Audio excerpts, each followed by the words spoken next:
Hello बच्चों, आपके अपने नए चैनल बायो की फीवर पर वेलकम है। बच्चों, आज हम स्टार्ट करने वाले हैं क्लास 12 बायोलॉजी के अध्याय 8 को, जिसका नाम है बच्चों मानव कल्याण में सूक्ष्मजीव। आपको चैप्टर के नाम से ही वाकिफ हो गए होंगे आप कि इस चैप्टर में हम सूक्ष्मजीव यानी माइक्रो ऑर्गेनिज्म के बारे में बात करेंगे। किसके बारे में बात करेंगे बच्चों? माइक्रो ऑर्गेनिज्म यानी माइक्रो यानी सूक्ष्म। ठीक है बच्चों, किसके बारे में बात करेंगे? माइक्रो ऑर्गेनिज्म के बारे में बात करेंगे। तो आइए चैप्टर को बच्चों स्टार्ट करते हैं। चैप्टर को स्टार्ट करने से पहले अगर अभी तक आपने चैनल को सब्सक्राइब नहीं किया तो चैनल को जरूर सब्सक्राइब करें और वीडियो को ज़्यादा से ज़्यादा शेयर करें। साथ ही बेल आइकन को प्रेस करें ताकि जैसे कोई नई वीडियो अपलोड हो वो आप तक पहुंच जाए। तो आइए स्टार्ट करते हैं बच्चों आज के अपने टॉपिक को।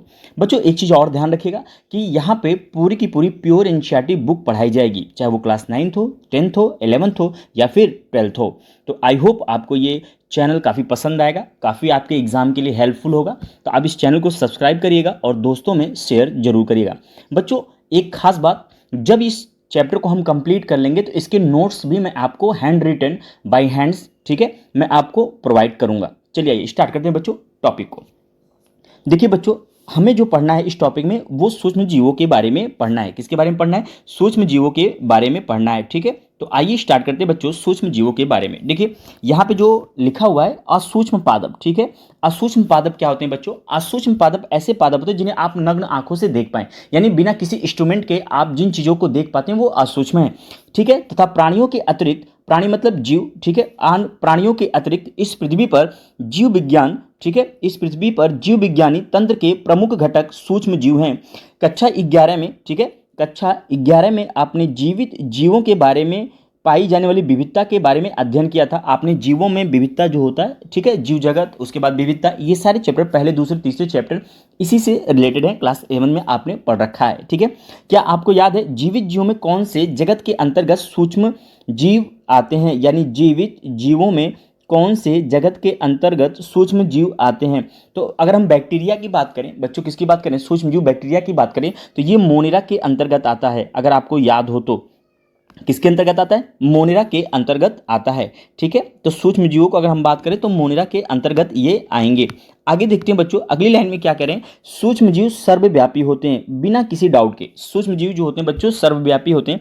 अगर आप बैक्टीरिया को सूक्ष्म जीवी मान के चलते हैं तो बैक्टीरिया हर जगह पाया जाता है। ठीक है, सूक्ष्म जीव सर्वव्यापी होते हैं। ऐसी कोई जगह नहीं है पूरे वर्ल्ड में, पूरे विश्व में जहां पे सूक्ष्म जीव ना पाए जाते हैं। यह आगे लिखते हैं बच्चों कि यह मृदा, जल, वायु, हमारे शरीर के अंदर, ठीक है, कहाँ पे? हमारे शरीर के अंदर। बहुत खास बात है कि जो माइक्रो ऑर्गेनिज्म होते हैं वो हमारे शरीर के अंदर तथा अन्य प्रकार के प्राणियों तथा पादपों में पाए जाते हैं। ठीक है, कहाँ पे? अन्य प्रकार के प्राणियों तथा पादपों में पाए जाते हैं।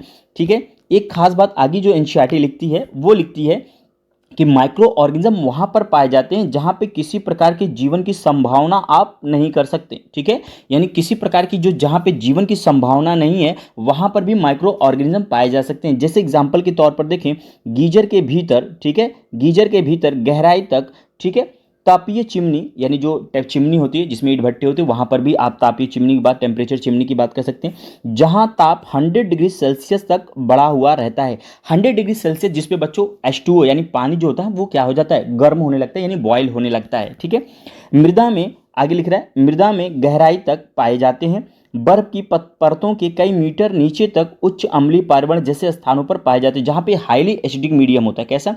जहां पे highly acidic medium, acidic medium का मतलब अम्लीय माध्यम, जहां पे आप एक तरह से समझ लीजिए कि बहुत ज़्यादा अम्लीय माध्यम है जहां पे आप सर्वाइव नहीं कर सकते, वहां पर भी ये बच्चों क्या होते हैं? माइक्रो ऑर्गेनिज्म पाए जाते हैं। ठीक है, उसके बाद कह रहे हैं सूक्ष्म जीव विविध रूपित प्रोटोजोआ, ठीक है, प्रोटोजोआ, जीवाणु, कवक, सूक्ष्मदर्शी पादप प्राणियों से होते हैं।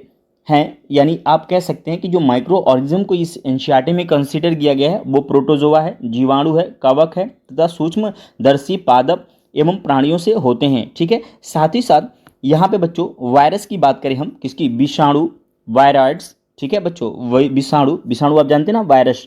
ठीक है, विषाणु को हम क्या कहते हैं? वायरस कहते हैं बच्चों। क्या कहते हैं? वायरस कहते हैं। आप ध्यान से देखिए जो विषाणु होते हैं बच्चों, ठीक है, क्या होते हैं? विषाणु जो होते हैं आप उनके बारे में डिस्कस करें तो ये भी काफ़ी क्या होते हैं? हार्मफुल होते हैं। ये भी क्या होते हैं बच्चों? हार्मफुल होते हैं।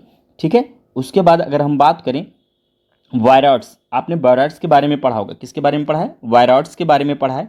ठीक है, ये क्लास 11 में आपने अच्छे से डिस्कस कर रखा है। ठीक है, किसमें? क्लास 11 में आपने अच्छे से डिस्कस कर रखा है। विषाणु, वायरॉइड्स, प्रियॉन्स भी प्रोटीनीय संक्रमित कारक हैं, यानी इनके कारण भी संक्रमित किया जा सकता है। संक्रमण मतलब बीमारी फैलने वाली। ठीक है, कुछ सूक्ष्म जीवों का चित्र 8.81 और 8.2 में दिखाया गया है। यानी अगले पेज में आपको माइक्रो ऑर्गेनिज्म का जो फिगर है वो शो किया गया है। ठीक है, आइए आगे पढ़ते हैं। देखिए, कह रहा है कि जीवाणु तथा अधिकांश कवकों के, ठीक है, जीवाणु तथा अधिकांश कवकों के समान सूक्ष्म जीवकों को पोषक मीडियम माध्यमों में भी उगाया जा सकता है। यानी आप जैसे जीवाणु तथा अधिकांश कवकों को भी सूक्ष्म जीवकों को पोषक मीडियम माध्यमों में उगाया जा सकता है, यानी कि कल्चर मीडियम तैयार किया जाता है, तो वहाँ पे भी हम माइक्रो ऑर्गेनिज्म को ग्रो करा सकते हैं। ठीक है, ताकि वृद्धि कर यह कॉलोनी का रूप ले लें। ठीक है, और इन्हें नग्न नेत्र से देखा जा सके। यानी जब बहुत ज़्यादा हो जाएंगे, यानी लाखों करोड़ों की संख्या हो जाएगी, तो आप क्या करेंगे? आपको आंखों से ये दिखाई दे सकते हैं। ऐसे संवर्धनजन सूक्ष्म जीवों पर अध्ययन के दौरान काफ़ी लाभदायक होते हैं। यानी ये प्रैक्टिकली अगर हम बात करें, ठीक है, कैसी बात करें बच्चों?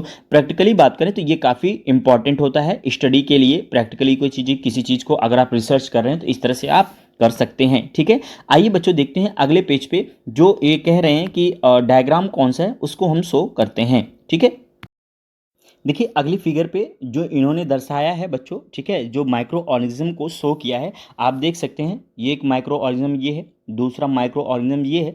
तो आप कह सकते हैं कि जो पहला विषाणु, ठीक है, इसे हम ये आप देखने में ये बैक्टीरिया लग रहा है, लेकिन ये बैक्टीरिया को खाने वाला है, इसलिए इसको हम क्या कहते हैं? जीवाणु भोजी कहते हैं। क्या कहते हैं? जीवाणु भोजी कहते हैं। यानी ये क्या है? बैक्टीरिया को खा जाता है। ठीक है, किसको खा जाता है? बैक्टीरिया को खा जाता है। ठीक है, उसके बाद ये देखिए जो बा वाला है इसको कहते हैं एडिनो वायरस। क्या कहते हैं? एडिनो वायरस, जो श्वसनीय संक्रमण उत्पन्न करता है, यानी ये सांस से संबंधित बीमारी को क्या करता है? उत्पन्न करता है। और जो सा वाला तीसरा वाला है, आप देख सकते हैं दंडाकार टोबैको मोजैक वायरस, यानी आप कह सकते हो TMB।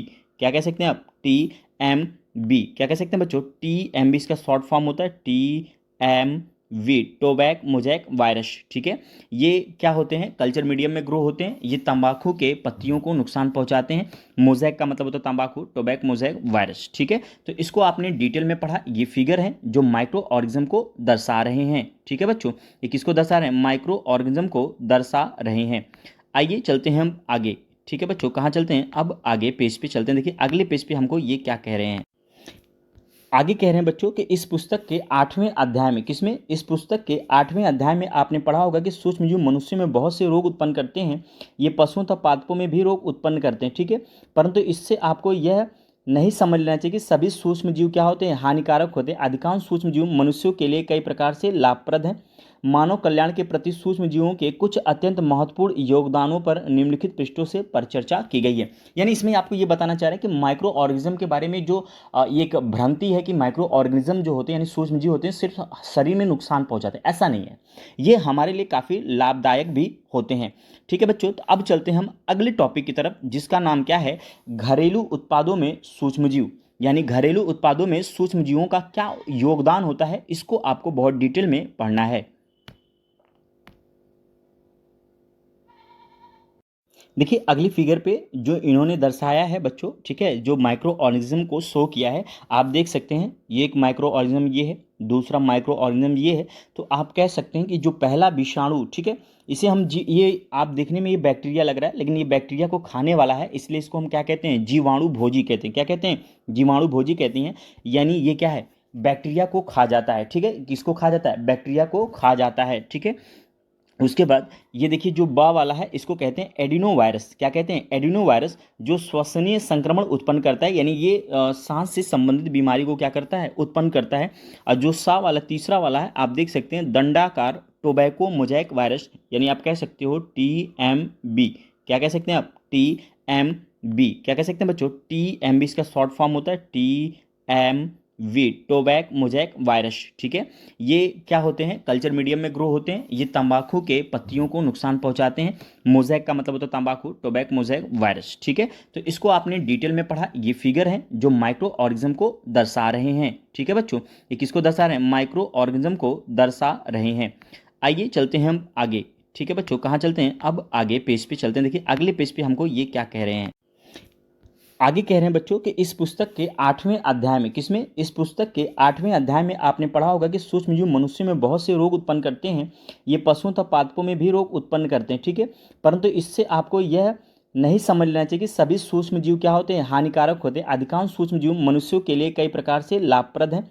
मानव कल्याण के प्रति सूक्ष्मजीवों के कुछ अत्यंत महत्वपूर्ण योगदानों पर निम्नलिखित पृष्ठों से परिचर्चा की गई है। यानी इसमें आपको ये बताना चाह रहे हैं कि माइक्रो ऑर्गेनिज्म के बारे में जो ये एक भ्रांति है कि माइक्रो ऑर्गेनिज्म जो होते हैं यानी सूक्ष्मजीव होते हैं सिर्फ शरीर में नुकसान पहुंचाते हैं, ऐसा नहीं है, ये हमारे लिए काफ़ी लाभदायक भी होते हैं। ठीक है बच्चों, तो अब चलते हैं हम अगले टॉपिक की तरफ, जिसका नाम क्या है, घरेलू उत्पादों में सूक्ष्मजीव। यानी घरेलू उत्पादों में सूक्ष्मजीवों का क्या योगदान होता है, इसको आपको बहुत डिटेल में पढ़ना है।